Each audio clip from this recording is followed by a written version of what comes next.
नाजरीन, हमें ज्वाइन किया है सूबाई वजीर तालीम जनाब राना सिकंदर हयात साहब ने। बहुत शुक्रिया राना साहब, आपका बड़ा प्रोएक्टिव रोल है और हम देख रहे हैं बूटी माफिया से जो आपने क्रैक डाउन किया और मुबैना तौर पर सुना है कि थ्रेट्स भी आई, तो हम first of all we appreciate you.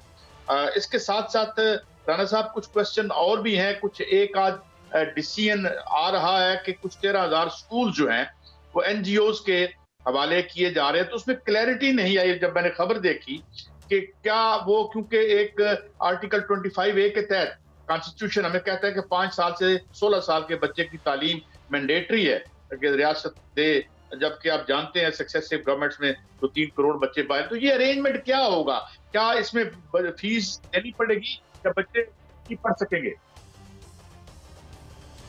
Sir, पहले तो आप बहुत शुक्रिया कि आपने मुझे ये बूटी माफिया के बड़े इंपॉर्टेंट टॉपिक पे लिया, और मैं ये समझता हूँ कि ये हमारे सारा जो सिस्टम है ये कोलैप्स कर रहा था। वो 4-5 साल की कारकर्दगी इस पे वाइट पेपर में दूंगा इस कौम को कि क्या तालीमी जो है वो कारकर्दगी और सिस्टम छोड़ के गए मुराद रास और इमरान खान साहब।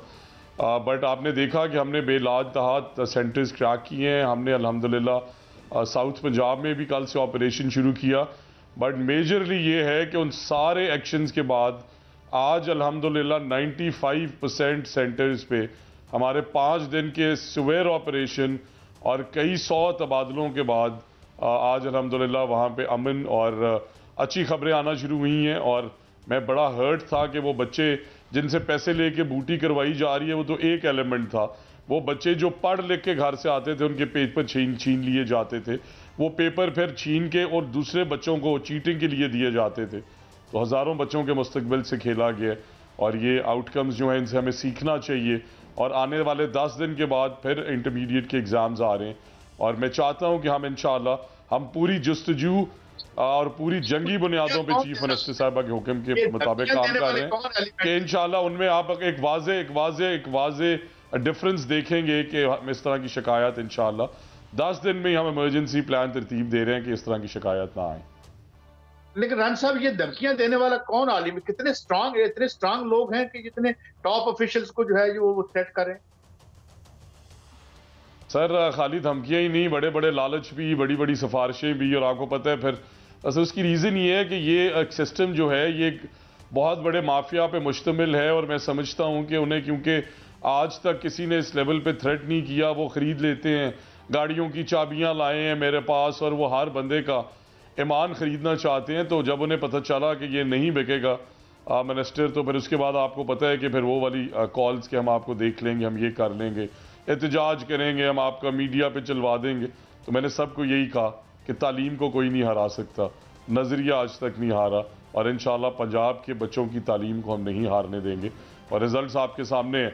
आज भी सस्पेंशंस की हैं, मजीद नीचे तक जाऊंगा। और खाली ये नहीं कि हम इन्हें सस्पेंड कर रहे हैं, इंक्वायरीज कर रहे हैं। इंक्वायरीज करके जो गिल्टी हो रहे हैं उन्हें नौकरियों से निकाला जा रहा है। इस तरह की काली भेड़ें अगर एक सिस्टम में रहेंगी, लाहौर से उसे भावलपुर भेज दें तो वो वहां भी चोरी करेगा, वहां भी चीटिंग करेगा, वहां भी बच्चों के मुस्तकबिल से खेलेगा। तो पक्का इलाज ढूंढ रहे हैं इंशाअल्लाह, और पक्का इलाज करेंगे।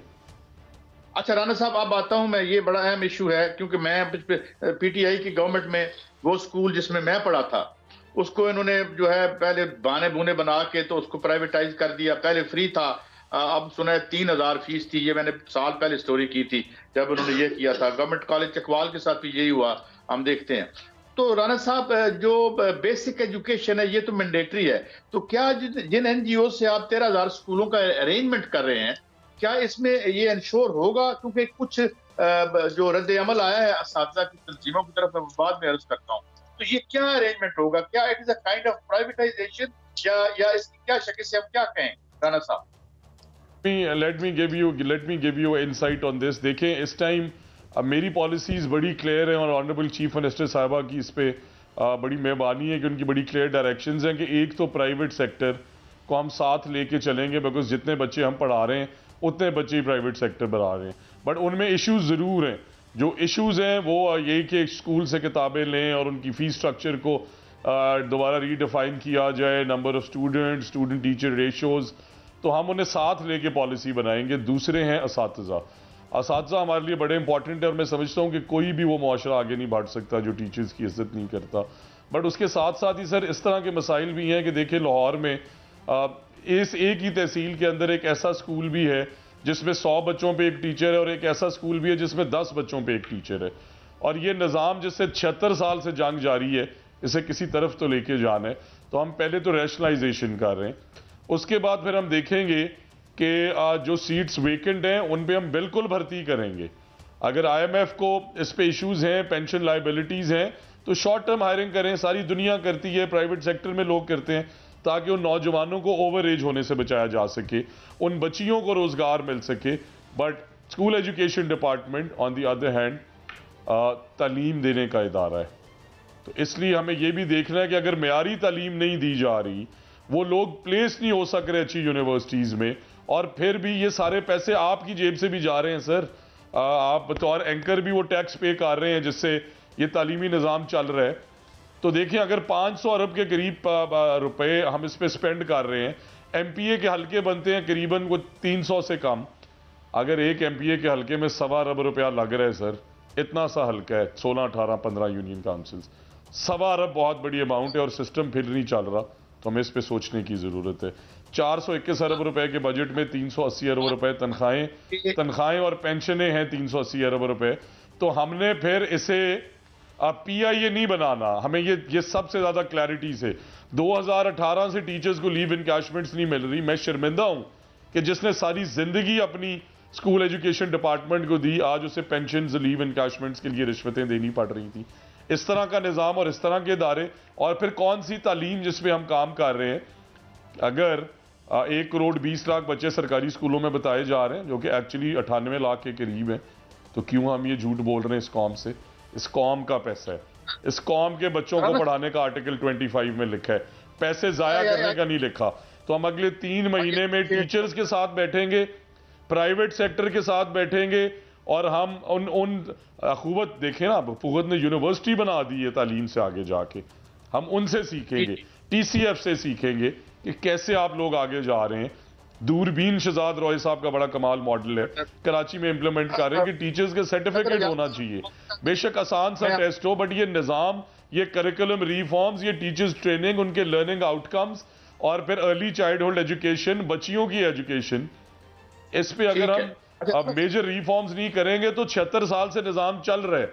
और मैं आई एम सॉरी किसी ऐसे निज़ाम का हिस्सा नहीं बनना चाहता जिसमें मैं 5 साल बाद इस कौम को कुछ ना बता सकूं कि आउट ऑफ स्कूल चिल्ड्रन वहीं पे हैं, हमने बजट बढ़ा दिया, 450 अरब पे पहुंच गए, कि आप मयारी तालीम मिल रही है? आप 2800 रुपए में आपको प्राइमरी स्कूल का बच्चा पढ़ रहा है, आपको 6-7 हज़ार रुपए के अंदर आपका हाई स्कूल हायर सेकेंडरी का बच्चा पढ़ रहा है, और बच्चे 500 की क्लास में 250-250 फेल हो रहे। तो क्या इस निज़ाम से जंग ना करूं? क्या जवाब दूं इस मुल्क के मुतवस्सित तबके को और गरीबों को? तो इसलिए आपसे प्लीज सबसे ये गुजारिश है कि पॉलिसी हम ये बना रहे हैं कि आए सब मिलके बैठें, टीचर्स भी, स्टूडेंट्स भी, स्कूल एजुकेशन डिपार्टमेंट भी, प्राइवेट सेक्टर भी, एजुकेशनिस्ट भी, VCs भी, करिकुलम अथॉरिटीज भी, टेक्स्ट बुक बोर्ड्स भी, एग्जामिनेशन बोर्ड्स भी, board of intermediate secondary education भी, और इस मुल्क की माए बहनें भी उसके अंदर बैठे कि हमने क्या रोड मैप बनाना है।